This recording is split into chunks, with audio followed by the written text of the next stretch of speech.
Bendito sea el Señor. Que la paz de Dios siga reposando sobre nuestras vidas de manera muy especial.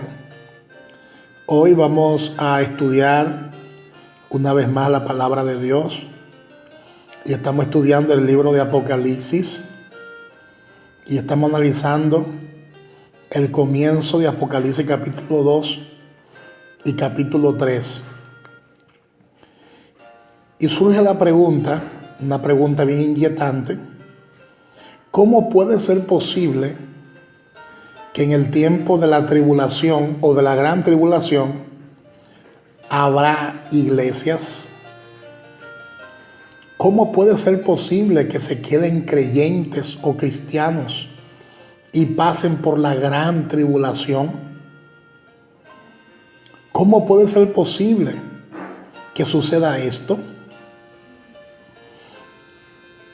Ahora piense por un momento en la condición que tienen muchos creyentes en el día de hoy.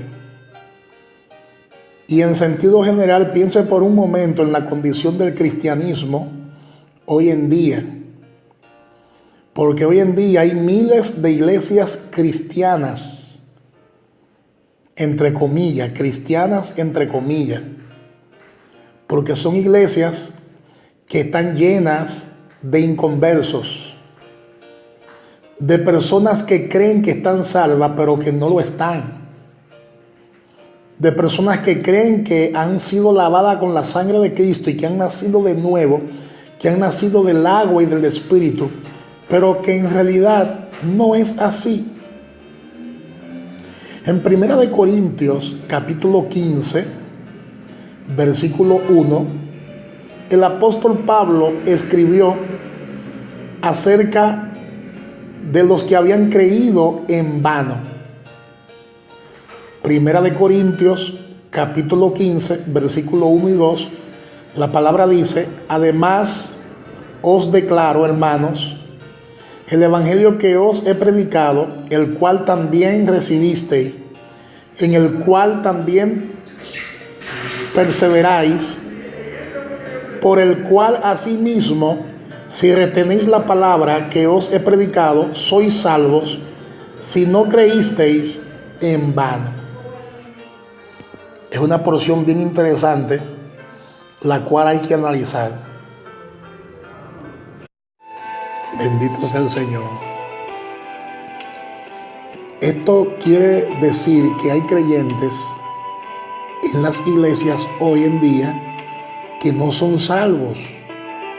Personas, por ejemplo, que dicen Señor, Señor, pero que no son salvos. Por ejemplo, en Mateo capítulo 7, del 21 al 23, hay personas que dicen Señor, Señor, pero son hipócritas y no heredarán el reino de los cielos. Son personas que creen en vano, creen sin lograr nada. Cuando uno no se arrepiente de sus pecados, de nada sirve que levante tus manos, de nada sirve que tú digas Señor, Señor. Entonces, debido a la propagación del evangelio moderno, de la felicidad desde el camino del siglo, alrededor del año 1900 después de Cristo, con el comienzo del movimiento pentecostal y su énfasis egoísta en lo que es la bendición, en lo que es la prosperidad, en lo que es la victoria que el nuevo creyente puede recibir, muchos de los miembros de las iglesias hoy en día nunca se arrepintieron de sus pecados.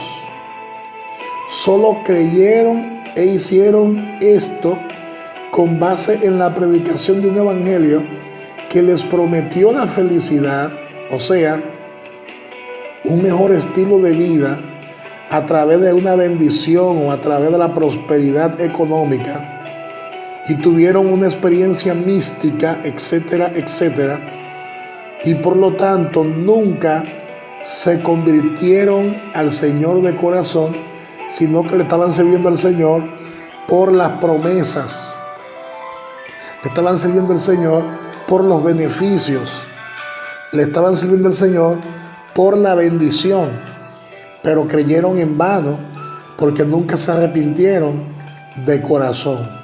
Entonces el Evangelio de Jesucristo, el verdadero Evangelio, no se trata de vivir feliz solamente o de una supuesta felicidad, sino que el Evangelio es justicia.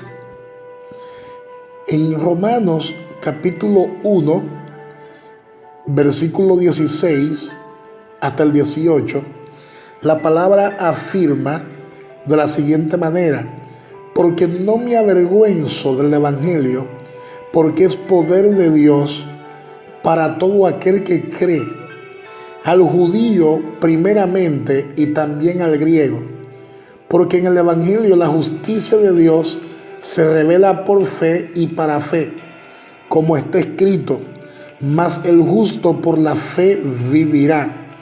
Porque la ira de Dios se revela desde el principio contra toda impiedad e injusticia de los hombres que detienen con injusticia la verdad. Y en Proverbios capítulo 11, versículo 4, la palabra dice: no aprovecharán las riquezas en el día de la ira, mas la justicia librará de muerte. Según el Evangelio verdadero del Nuevo Testamento, la salvación viene la salvación viene cuando alguien reconoce sus pecados. La salvación viene cuando alguien se arrepiente de sus pecados. La salvación viene cuando alguien confiesa con sus labios públicamente que Jesucristo es el Señor. La salvación viene cuando tú pones tu fe únicamente en el Señor Jesucristo. Cuando tú te conviertes del pecado, cuando confiesas tus pecados y dejas de practicarlos. Cuando tú confiesas tus pecados ante Dios y pones tu fe en el Señor Jesucristo y le sigue como un discípulo fiel. Eso es lo que Dios manda. Y eso es lo que Pablo, el apóstol, predicaba.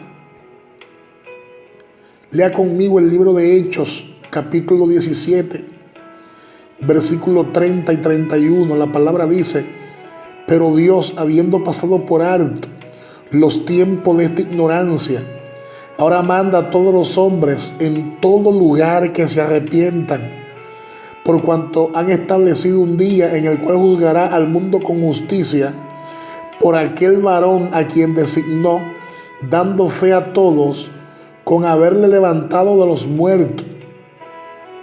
Y en Hechos capítulo 20, versículo 20 al 21 dice: y como nada que fuese útil he rehuido de anunciaros y enseñaros públicamente y por las casas, testificando a judíos y a gentiles acerca del, número 1, arrepentimiento para con Dios, y número 2, de la fe en nuestro Señor Jesucristo.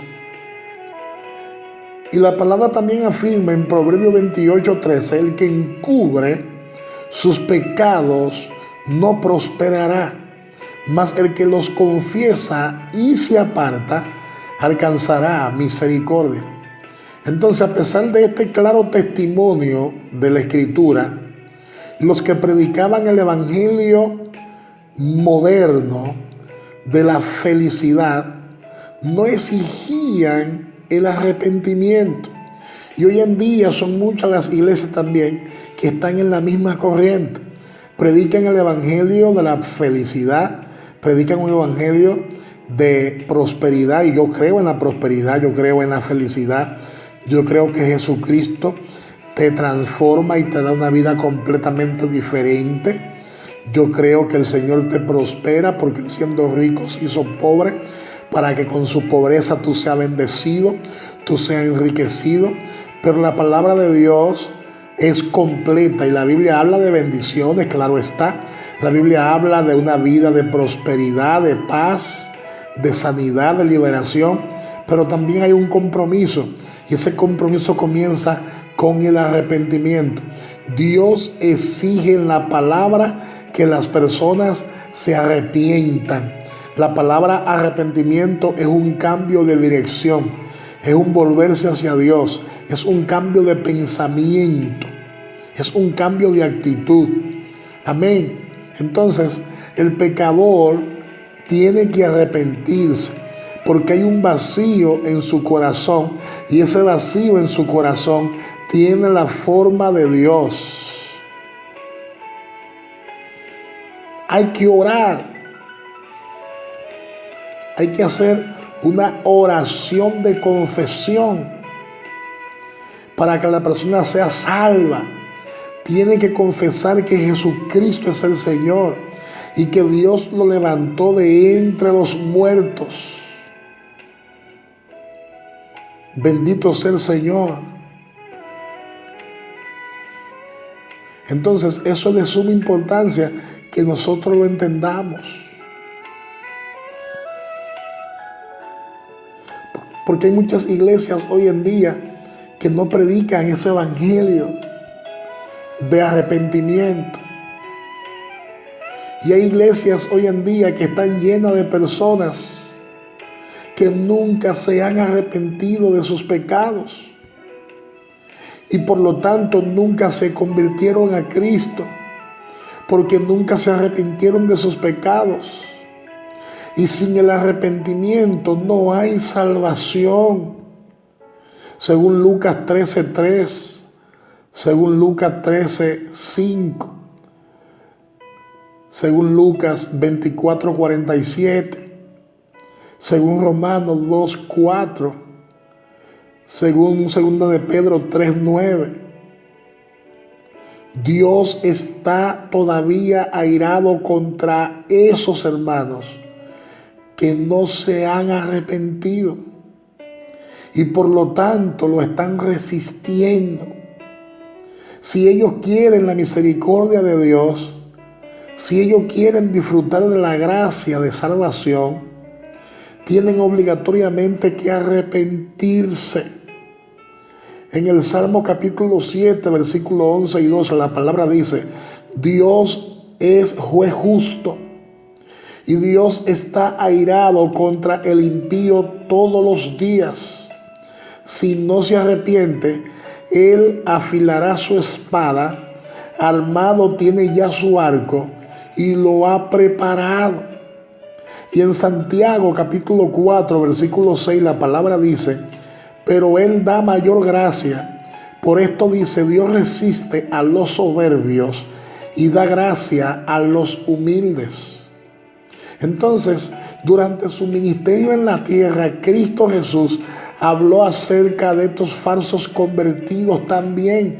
Personas que están en las congregaciones, que están en las iglesias, pero que no se han arrepentido. Esos son los que se van a quedar para la tribulación. Esos no se irán en el rapto o en el arrebatamiento que la iglesia está esperando. Porque son soberbios, son arrogantes. Y cuando Jesucristo estaba ejerciendo su ministerio en la tierra, Jesús habló acerca de esos falsos creyentes, de esos falsos conversos. Ahora su Biblia conmigo en Mateo 7, del 21 al 23. Y vamos a leer lo que la palabra dice acerca de esto. Dice Mateo 7, del 21 al 23. No todo el que me dice Señor, Señor, entrará en el reino de los cielos, sino el que hace la voluntad de mi Padre que está en los cielos.